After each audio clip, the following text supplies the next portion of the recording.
Hi hello ಎಲ್ರಿಗೂ ನಮಸ್ಕಾರ. ಮತ್ತೆ ನನ್ನ ಚಾನಲ್ಗೆ ಸ್ವಾಗತ. ನನ್ನ ಹೆಸರು ವೀಕ್ಷಿತಾ. ನನ್ನ ಚಾನಲ್ ಹೆಸರು ಸಿಂಪ್ಲಿ ಬ್ಯೂಟಿಫುಲ್ ಕನ್ನಡ. ಮಲಬದ್ಧತೆ ಎನ್ನುವುದು ಹೊಟ್ಟೆಯಲ್ಲಿ ಉಂಟಾಗುವ ಒಂದು ಅನಾರೋಗ್ಯದ ಸಮಸ್ಯೆ. ನಿತ್ಯದ ದಿನಚರಿಯಲ್ಲಿ ಮಲ ಮತ್ತು ಮೂತ್ರ ವಿಸರ್ಜನೆಗಳು ಸರಾಗವಾಗಿ ನಡೆದರೆ ವ್ಯಕ್ತಿಯ ಆರೋಗ್ಯವು ಸಾಕಷ್ಟು ಉತ್ತಮವಾಗಿರುತ್ತದೆ.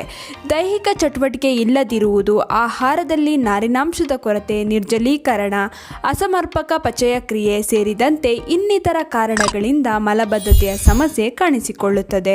ಈ ಸಮಸ್ಯೆಗೆ ಒಂದು ಸುಲಭ ಮನೆಮದ್ದನ್ನು ಸೇವಿಸುವುದರಿಂದ ಬೇಗನೆ ಪರಿಹಾರವನ್ನು ಕಂಡುಕೊಳ್ಳಬಹುದು. ಅದೇನು ಗೊತ್ತಾ? ತುಪ್ಪ ಮತ್ತು ನೀರಿನ ಮಿಶ್ರಣ. ಹೌದು, ಆದರೆ ಇದನ್ನು ಹೇಗೆ ಸೇವಿಸಬೇಕು, ಸೇವಿಸುವ ಸರಿಯಾದ ವಿಧಾನವನ್ನು ನೀವು ತಿಳಿದುಕೊಳ್ಳುವುದು ಕೂಡ ತುಂಬಾನೇ ಮುಖ್ಯ. ಹೇಗೆ ಇದು ಮಲಬದ್ಧತೆಯನ್ನು ನಿವಾರಿಸುತ್ತದೆ ಎಂಬುದನ್ನು ಕೂಡ ಇವತ್ತಿನ ವಿಡಿಯೋನಲ್ಲಿ ತಿಳಿದುಕೊಳ್ಳೋಣ. ಮೊದಲಿಗೆ ಈ ಮನೆಮದ್ದು ತಯಾರಿಸುವ ವಿಧಾನ ಹಾಗೂ ಇದನ್ನು ಯಾವಾಗ ಕುಡಿಯಬೇಕು ಎಂದು ತಿಳಿದುಕೊಳ್ಳೋಣ. 1 ಲೋಟ ಬಿಸಿ ನೀರು ತಗೊಳ್ಳಿ. ಇದಕ್ಕೆ 1 ಚಮಚ ತುಪ್ಪವನ್ನು ಸೇರಿಸಿ. ಮನೆಮದ್ದು ತಯಾರಾಯಿತು. ಈ ನೀರನ್ನು ಬೆಳಗ್ಗೆ ಖಾಲಿ ಹೊಟ್ಟೆಗೆ ಕುಡಿಯಬೇಕು. ಈ ರೀತಿ ಮಾಡಿದರೆ ಮಲಬದ್ಧತೆಯ ಸಮಸ್ಯೆ ಬೇಗನೆ ಕಡಿಮೆಯಾಗುತ್ತದೆ. ಇನ್ನು ಈ ಮನೆಮದ್ದು ಸೇವಿಸುವುದರಿಂದ ಹೇಗೆ ಮಲಬದ್ಧತೆಯ ಸಮಸ್ಯೆ ದೂರವಾಗುತ್ತದೆ ಗೊತ್ತಾ? ತುಪ್ಪ ಮತ್ತು ನೀರು ಪರಸ್ಪರ ಮಿಶ್ರಣಗೊಳ್ಳದ ಆಹಾರ, ಆದರೆ ಇದನ್ನು ಜೊತೆಯಾಗಿ ಸೇವಿಸಿದರೆ ಮಲಬದ್ಧತೆಯ ಸಮಸ್ಯೆಯನ್ನು ಸುಲಭವಾಗಿ ನಿವಾರಿಸಬಹುದು. ಇದು ಜೀರ್ಣಾಂಗ ಮತ್ತು ಕರುಳು ಒರಟಾಗುವ ಸಮಸ್ಯೆಯನ್ನು ನಿವಾರಿಸುತ್ತದೆ. ಗಟ್ಟಿಯಾದ ಮತ್ತು ಒಣಗಿರುವಂತಹ ಮಲ ಉಂಟಾಗುವುದನ್ನು ತಡೆಯುತ್ತದೆ.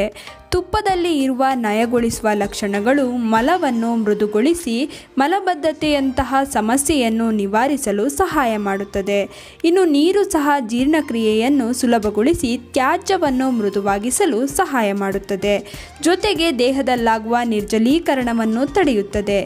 ಇವೆರಡರ ಮಿಶ್ರಣ ಮಲಬದ್ಧತೆಗೆ ಶಾಶ್ವತ ಪರಿಹಾರವನ್ನು ಒದಗಿಸುತ್ತದೆ. ಇನ್ನು ಮಲಬದ್ಧತೆಯಿಂದ ಶಾಶ್ವತವಾಗಿ ದೂರವಿರಲು ಚೆನ್ನಾಗಿ ನೀರು ಕುಡಿಯಿರಿ. ನಾರಿನಾಂಶವಿರುವ ಆಹಾರವನ್ನು ಹೆಚ್ಚಾಗಿ ಸೇವಿಸಿ. ಇನ್ನು ಈ ವಿಡಿಯೋ ನಿಮ್ಮೆಲ್ರಿಗೂ ಇಷ್ಟ ಆಗಿರುತ್ತೆ ಅಂತ ಅನ್ಕೊಂಡಿದ್ದೀನಿ. ಹೇಗನ್ನಿಸ್ತು ಅಂತ ಕಮೆಂಟ್ ಸೆಕ್ಷನಲ್ಲಿ ತಿಳಿಸೋದನ್ನ ಮರಿಬೇಡಿ. ಆದಷ್ಟು ಈ ವಿಡಿಯೋನ ನಿಮ್ಮ ಫ್ರೆಂಡ್ಸ್ ಹಾಗೂ ಫ್ಯಾಮಿಲಿ ಜೊತೆ ಶೇರ್ ಮಾಡ್ಕೊಳ್ಳಿ. ಹಾಗೆ ಲೈಕ್ ಮಾಡೋದನ್ನ ಮರಿಬೇಡಿ. ನೀವಿನ್ನೂ ನನ್ನ ಚಾನಲ್ಗೆ ಸಬ್ಸ್ಕ್ರೈಬ್ ಮಾಡ್ಕೊಂಡಿಲ್ಲ ಅಂದರೆ ದಯವಿಟ್ಟು ನನ್ನ ಚಾನಲನ್ನು ಸಬ್ಸ್ಕ್ರೈಬ್ ಮಾಡ್ಕೊಳ್ಳಿ. ಹಾಗೆ ಪಕ್ಕದಲ್ಲೇ ಇರುವ ಬೆಲ್ ಬಟನ್ ಅನ್ನು ಕ್ಲಿಕ್ ಮಾಡಿ. ಹೀಗೆ ಪ್ರೋತ್ಸಾಹ ಕೊಡ್ತಾ ಇರಿ. ಪ್ರೋತ್ಸಾಹ ಕೊಡ್ತಿರೋ ನಿಮ್ಮೆಲ್ರಿಗೂ ತುಂಬಾನೇ ಥ್ಯಾಂಕ್ ಯು.